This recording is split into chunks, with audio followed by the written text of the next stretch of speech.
Olá, oitavo ano, essa é a nossa videoaula número 4 e nós estamos estudando, como vimos nos últimos vídeos, as revoluções inglesas. Na nossa última videoaula nós estudamos a dinastia Tudor e nós vimos que tanto a rainha Maria I quanto a sua meia-irmã Elizabeth I morreram sem deixar herdeiros, sem ter descendentes. Então, com isso, chega ao fim a dinastia Tudor. Como não tem descendentes, acaba aí. E assume o trono o primo distante delas, que já era rei da Escócia, Jaime I, Jaime Stuart, que como rei da Inglaterra recebe o título de Jaime I. E começa então a chamada dinastia Stuart. Então, ele foi coroado rei com o título de Jaime I e passou a reinar tanto sobre a Inglaterra quanto sobre a Escócia. E ele pretendia governar com poderes absolutos. Ele tinha pretensões absolutistas. Só que, como nós vimos em aulas anteriores, a Inglaterra ela já tinha instrumentos para barrar o absolutismo, que eram dois instrumentos que vocês devem lembrar muito bem: a Carta Magna e o Parlamento. Mas mesmo com esses dois instrumentos, Jaime I ele quis governar de forma absolutista.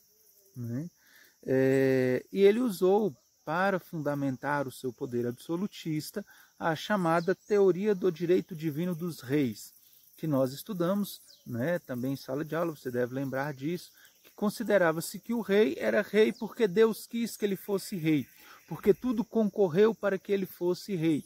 Então, portanto, se Deus quis que ele fosse rei, quem desobedecesse o rei estaria desobedecendo o próprio Deus. Mas, além disso, ele ainda perseguiu católicos e puritanos. Também ele decretou medidas econômicas que desagradou a burguesia e, por fim, ele entrou em conflito também com o parlamento. Então, nesse seu desejo de um poder absolutista, ele acabou entrando em confronto com os diversos grupos lá na Inglaterra. Ele morreu no ano 1625 e no seu lugar assumiu o trono seu filho Carlos I. E Carlos I ele assumiu o trono com as mesmas ideias do pai, também com essa pretensão de um poder absolutista. Isso gerou muitas revoltas, sobretudo entre os burgueses, porque os burgueses queriam mais liberdade econômica, queriam menos impostos, liberdade religiosa. Então ele acabou entrando em confronto com a classe burguesa, e tiveram diversas pequenas revoltas burguesas. E para reprimir essas revoltas, ele se vê então obrigado a convocar o parlamento. Então ele convoca o parlamento no ano 1628, e o parlamento aproveitou que estava reunido e elaborou, aprovou uma chamada petição de direitos. O que é essa petição de direitos? Nela dizia que o rei ele não podia criar, suprimir ou aumentar impostos sem que o parlamento fosse consultado. Então limitava o poder do rei sobre questões econômicas. O rei Carlos I ele não gostou dessa petição que foi aprovada pelo parlamento. O que ele fez? Dissolveu o parlamento. Então, no ano 1628, ele dissolveu o parlamento, mandou fechar e implantou aí um governo absolutista.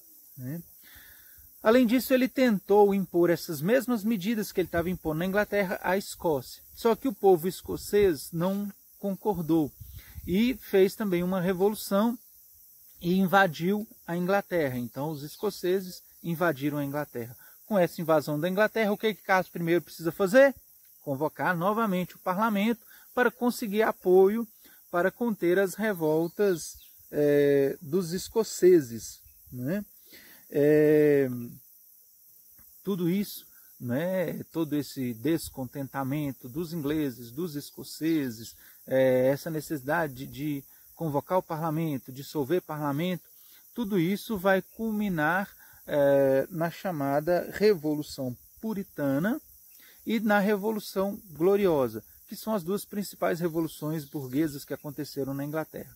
Mas este é um assunto para a nossa próxima videoaula. Então, na próxima videoaula, nós vamos estudar a Revolução Puritana e a Revolução Gloriosa. Até lá!